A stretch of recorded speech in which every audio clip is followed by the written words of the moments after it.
In the 1700s, scurvy was one of the most gruesome and feared diseases. On a long sea voyage, governments and ship owners expected to lose about half of their sailors to scurvy.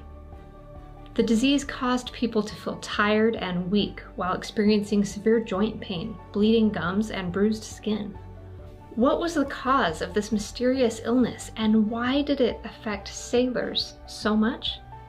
I'm Science Mom. And I'm Math Dad. Today we're stepping back in time to explore scurvy and the first clinical trial.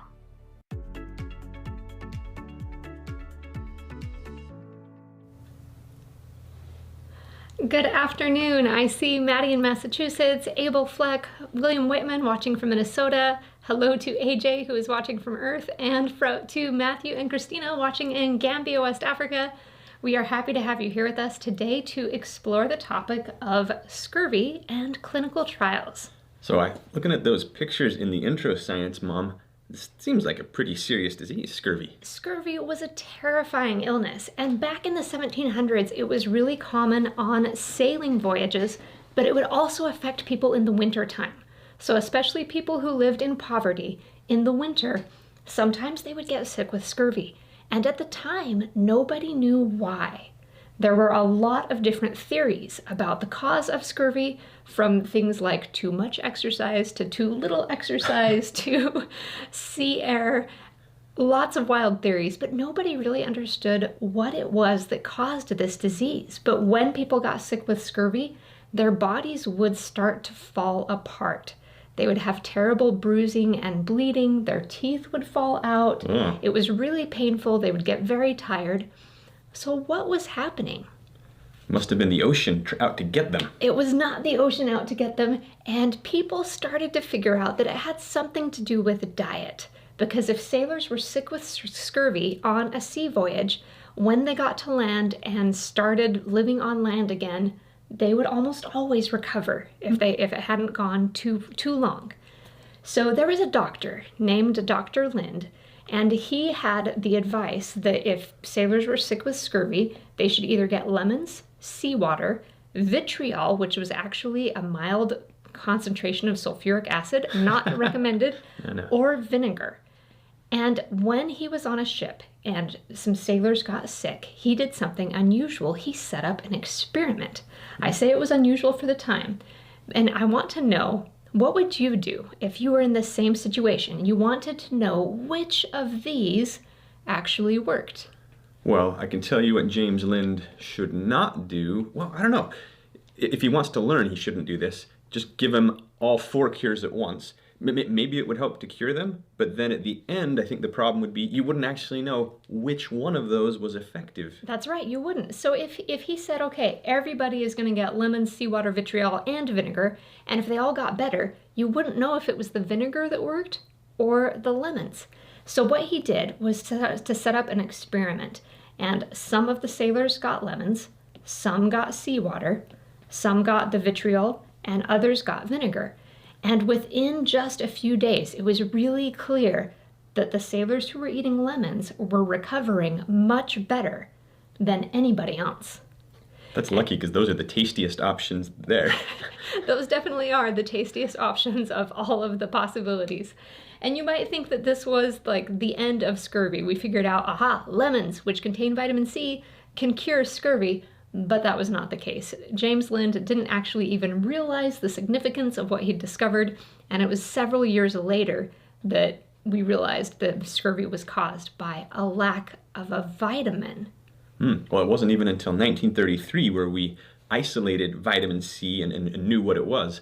So even though he did this trial, he was able to help some of the sailors. It just didn't catch on.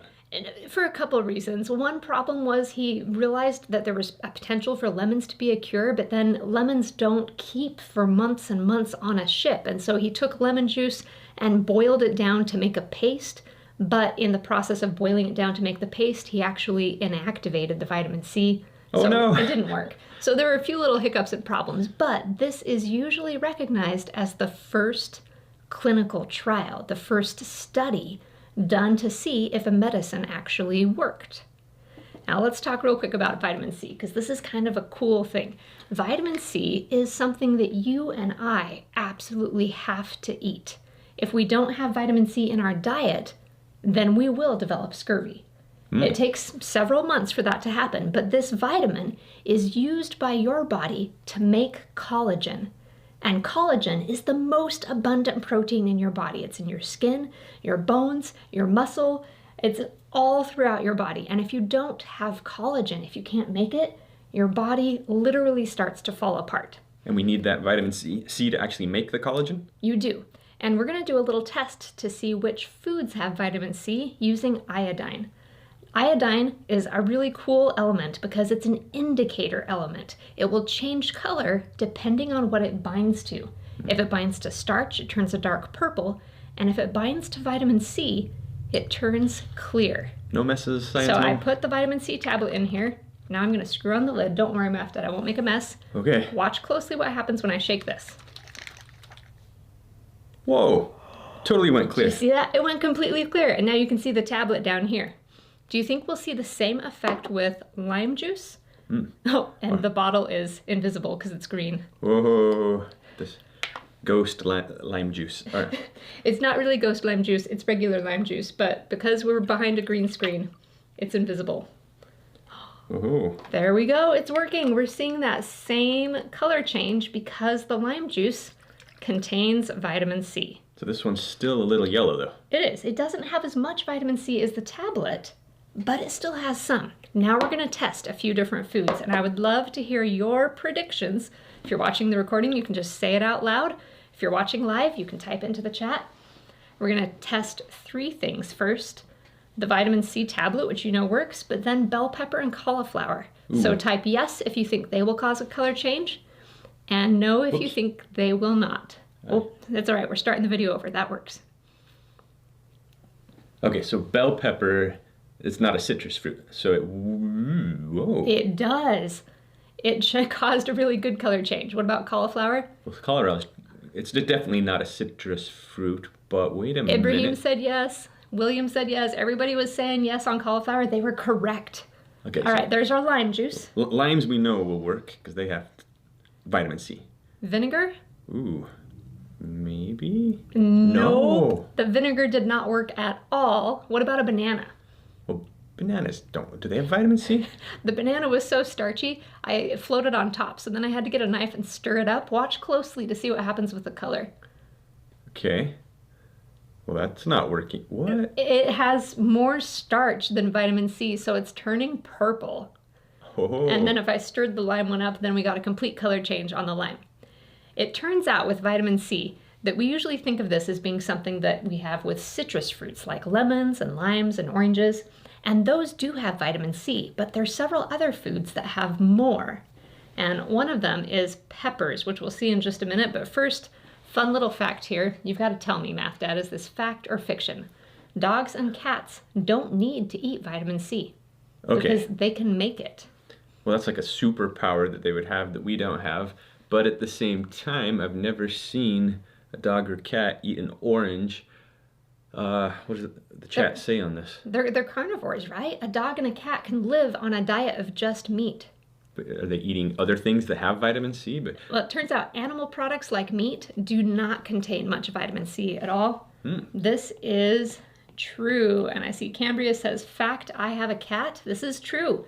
Dogs and cats are able to make their own vitamin C, but human beings, we can't make it. We have to get it from our diet. Now, you saw that the cauliflower and the bell pepper worked really well with the vitamin C. Yes. Do you think they have more vitamin C than oranges? Boy, it really did work pretty well, although it was kind of yellowish. So, they can't have more than oranges, though, because oranges are like citrus fruits. Everybody knows. Vitamin C, oranges. End of story. Fiction. It is fact, Math Dad. Bell peppers, especially yellow bell peppers, they have about 183 milligrams of vitamin C per 100 milligrams of, I just said that backwards, but they have almost 3 times as many as oranges. Oranges just have 53 milligrams per. 3 times as much. Wow. Yes. Okay. Do you think they're going to make bell pepper smoothies from now on? No, and I don't think broccoli juice is going to catch on. But broccoli, bell peppers, cauliflower, kale, those vegetables actually are really excellent sources of vitamin C. With English sailors, they got the nickname limeys because once they figured out that citrus fruit could cure vitamin C, they would give them limes on long voyages to help prevent scurvy. But they could also give them cabbage or broccoli or bell peppers. Those would have worked as well. Wow. Another fact or fiction, is collagen the most abundant protein in the human body? What do you think? I think you just gave it away, Science Mom. Another fact. So it's an important protein. We obviously have lots of muscles and tendons and skin. So I'm going to say fact on this one. You are correct. Collagen is the most abundant protein in the human body, and this is why it's so terrible if you don't have vitamin C, because you have to have vitamin C in order to make collagen. And if your body can't make collagen, then you have terrible joint pain, there's bleeding, there's all sorts of terrible, terrible side effects. So in the notes, I believe on page 85, we have a little matching exercise. And if you have your notes handy, I hope you'll fill this out real quick. So we got collagen and vitamin C. And you got to match each fact. So how about this one here? Humans need to get this molecule from their food. Do you need to get collagen from your food? Well, you said we make our collagen from our vitamin C, or at least vitamin C is an important part. Yeah, we need to get vitamin C from our food, but we don't need to get collagen from our food. We can actually make that protein ourselves. Okay. Broccoli contains a lot of, it's got to be vitamin C as well. You just told us that it had more than oranges. Yep, it is vitamin C. Okay. If you want to eat something with collagen, that's going to be an animal product like chicken or steak. Okay, enzymes in the body can make this molecule, so we can't make our own vitamin C, therefore it must be collagen. That's right. For us, the answer here is collagen. Okay, the kidneys take care of, if there's too much of this in your blood, the body gets rid of the excess by putting it in the urine. Oh, well, vitamin C? Vitamin C is correct. Hopefully you don't have a bunch of collagen. Whoops. I made a mistake, Math Dad. I used the wrong color. Help. There's a back button, but it's getting further and further away. So oh, no. She's digging herself into a bigger and bigger hole here. I am. Whoops. I don't know. It's all right. We can fix it. Okay, and then finally, this is made from a triple helix of protein. So let's call it a triple helix. It is a triple helix. Like 3 strands wrapping around each other? A bunch of strands wrapped around each other. That's the collagen protein.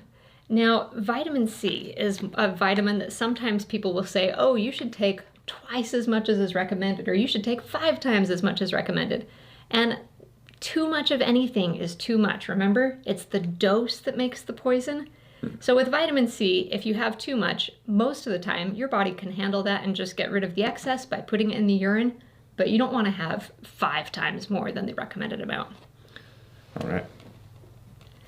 Now, the reason why we're talking about scurvy and vitamin C is because this first example of someone doing a study is a really important turning point in the history of medicine. And it's worth taking a minute to just ask the question, how do you know if a medicine works? Let's say you knew somebody who got sick with yellow fever and they ate a pineapple and the next day they felt better. If they tell you the pineapple cured them, is that correct? Is that a good assumption, a good conclusion? Let us know your thoughts on this. But to me, it seems like, well, maybe they got better from the pineapple, or maybe they didn't. But how would you actually know that it was causing it? Maybe you were going to get better anyway, right? Yeah. Ailsa says, no, this is an anecdote. And that is correct. And Michelle says, nope, probably not. Everybody in the chat is saying, I don't think so. You don't have enough data to say that. Maybe you were going to get better the next day anyway. And to know if the pineapple is having an effect, what you really need to do is design a study. And one of the most important things a study should have is a control group. That means a group that does not have the treatment. So if you're testing pineapple, you should have one group that has the pineapple and one group that has no pineapple. And if the result is that you have 2 groups of people with yellow fever, half of them you feed pineapple and half of them you don't, and if in both groups half the people recover in 10 days and you have the same result, then what does that tell you about the pineapple? Well, it indicates that the pineapple probably didn't play any role, that was going to happen on its own. Yeah, the pineapple made no difference. But if you didn't have a control group, would you know that? No, you wouldn't. So No. the control group is good for establishing a baseline for comparison. Yeah, control group is super important. The next important thing that we need to talk about with setting up a study is that you need to make sure that the conditions are as similar as possible between the two groups. So let's say that I'm doing a study on growing plants and half the plants have fertilizer and half the plants don't have fertilizer. Well, what if this group of plants gets more water and this group gets less water? And what if these pots are twice as tall as these pots? And what if this soil is made from compound A and this soil is made from something different? Oh, wow. Am I testing fertilizer still?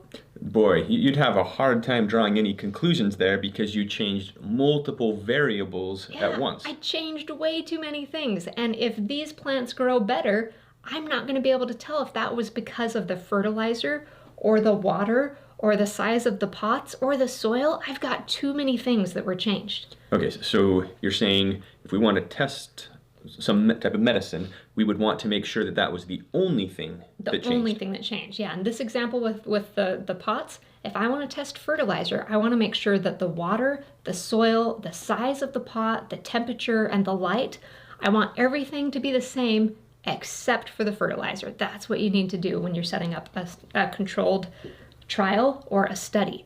The other thing that's really important is randomization. Why is this important, Math Dad? Well, if it's not random, it's not going to be representative at all of what we're after. If you let the plants, in this case, choose, I want to be in the control group, or I want to be in the group that tries the drug, maybe most of the healthy ones would choose the treatment, you just don't have any way of selecting things in a way that makes you think, okay, this represents what will happen in general.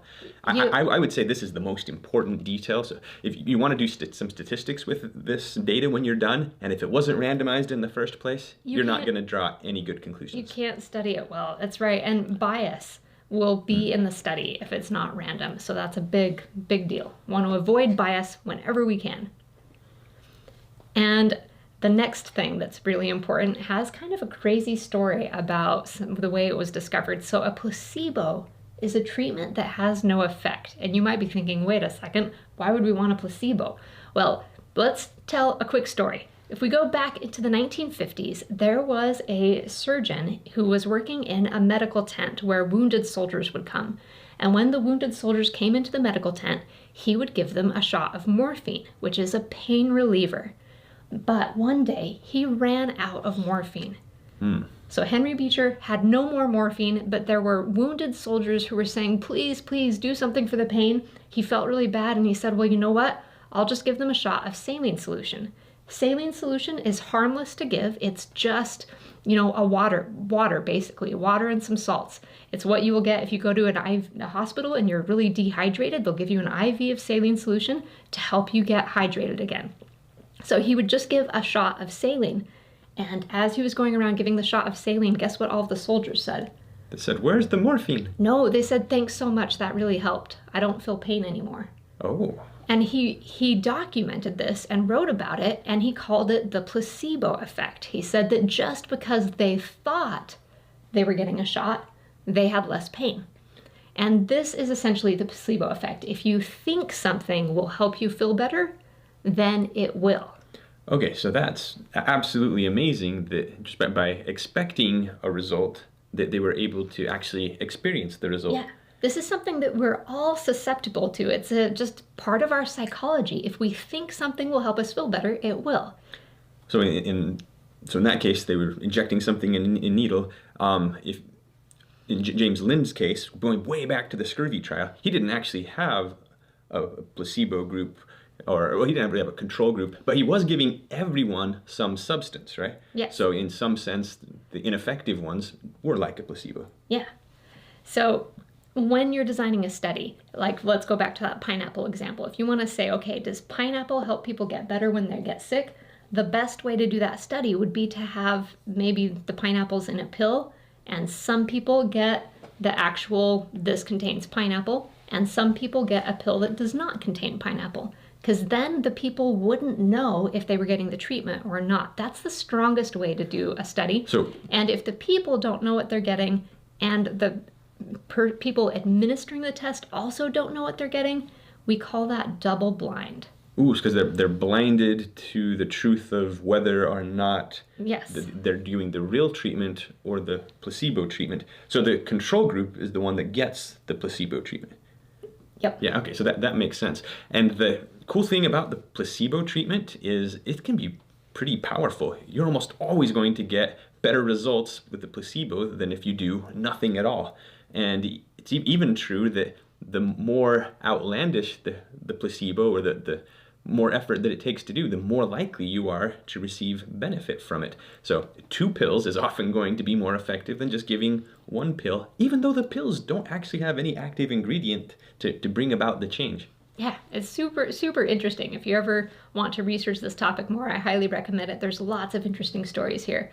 But the main thing that we wanted to make sure that you knew was just to understand these conditions that help make a study stronger. So if you really want to know if a medicine works, you've got to set up a study and make sure that there's a control group, and ideally there would also be a placebo, and it would be double blind. That means that people would enter the study and you'd say, okay, there's a chance you'll get a treatment, but there's also a chance you'll get a placebo. You won't know which is which, but please tell us how you feel, and we'll keep track of things as it goes. And even the doctors and the staff who are helping them usually don't know what the placebo is. So that's the double blind part. Yep. And this is why developing new medicines often takes a long time. A new cancer treatment on average takes about 8 years because of all of the testing to make sure not only that it works, but also to make sure that we understand the side effects. And our last question for you before we do our Under the Scope mystery is, how would you design an experiment if this was the idea that you wanted to test? So the theory is that kids who take vitamin C will not get sick as often during the wintertime. Ooh, so this is a good challenge. So we couldn't just start handing out a lot of vitamin C. We'd have to figure out some way to track it. But yeah, because if we gave everybody vitamin C, then would we know if it was making a difference? Well, no. I mean, maybe we could measure, and if fewer people got sick overall, that sounds like a pretty tricky thing to keep track of. So we get our volunteers, and we have to divide them into a control group and the treatment group. That's right. So that's a big part of every study.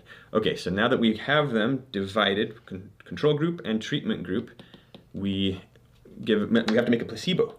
We do. So that would maybe be pills or tablets that look a lot like the vitamin C tablets. So this vitamin C tablet here, it's not 100% vitamin C. It wouldn't hold together very well if it was. So it also has sugar and fructose and maltodextrin and cornstarch in it.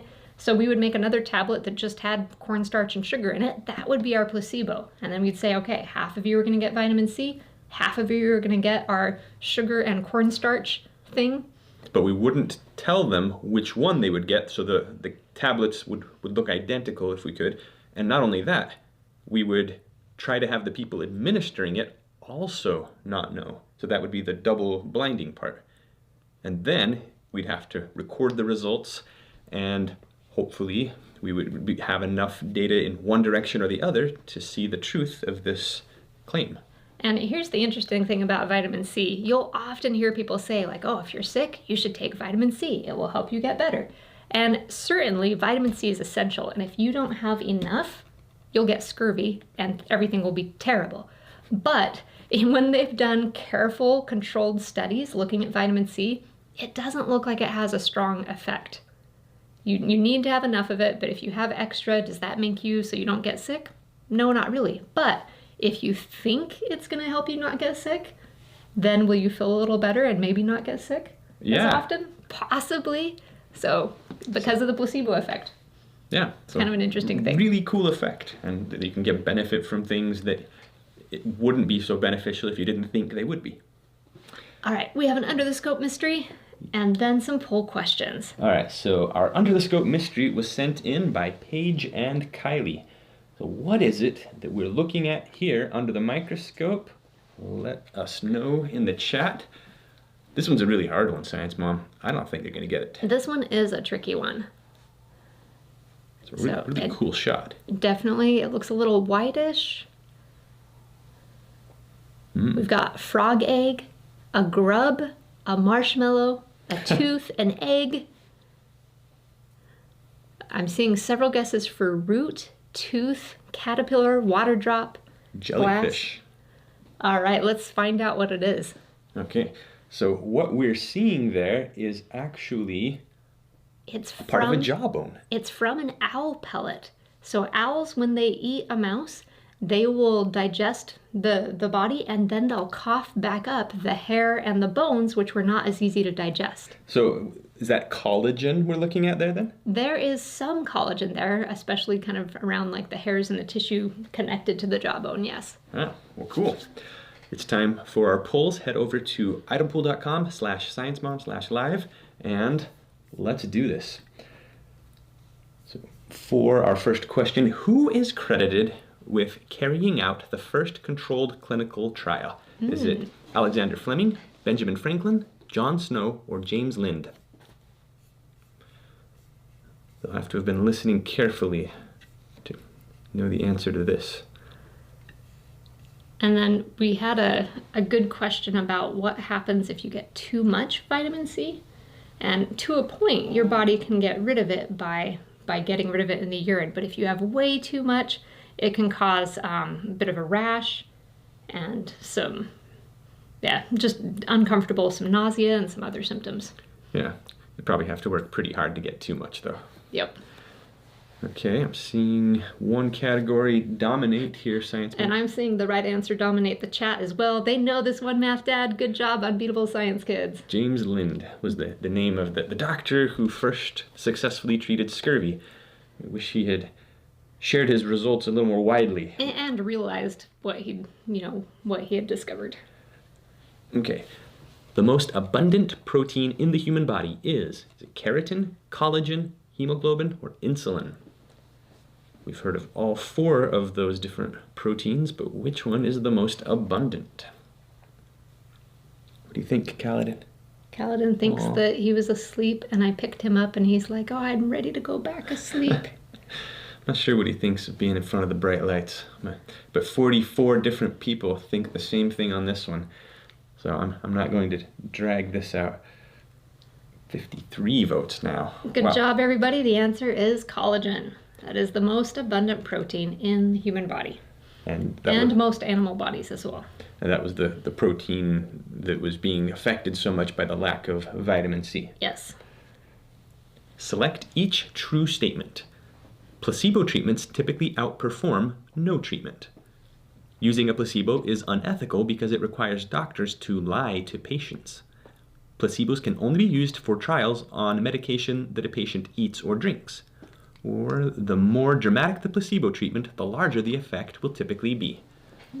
So select each true statement. And then Math Dad, you need to scoot over here because I'm going to put a little treat on your shoulder. Yeah, okay, there's something that will wake Kaladin up. Maybe.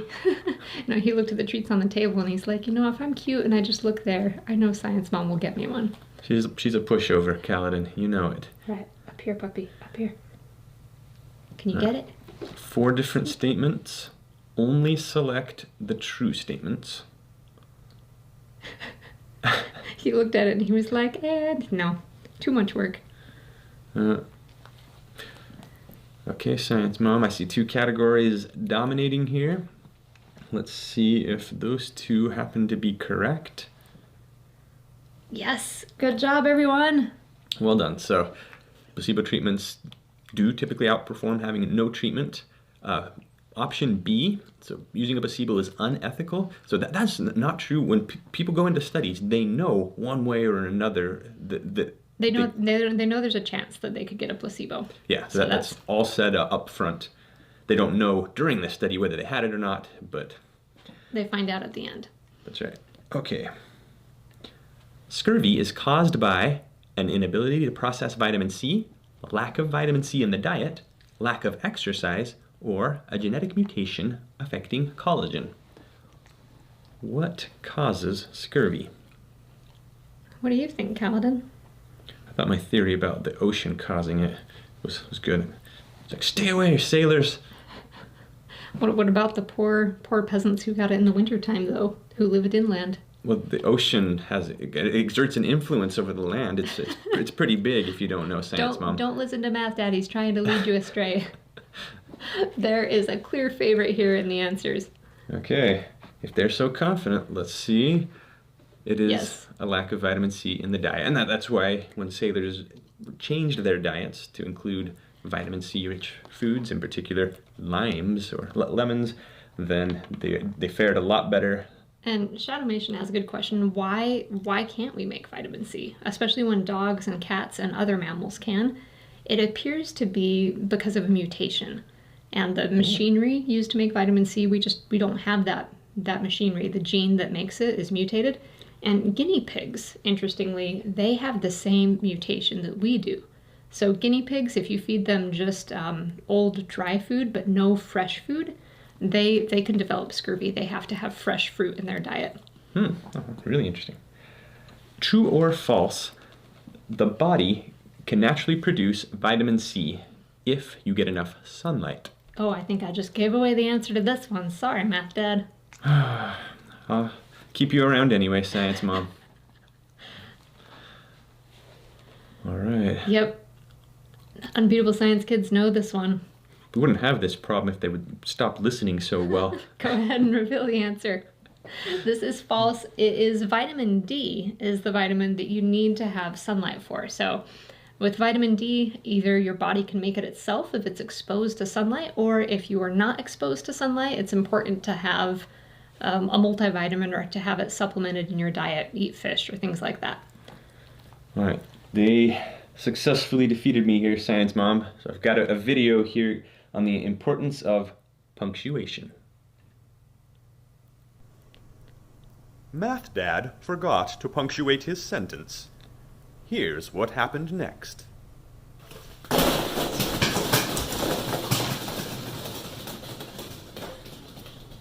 Actions have consequences. Always punctuate your sentences.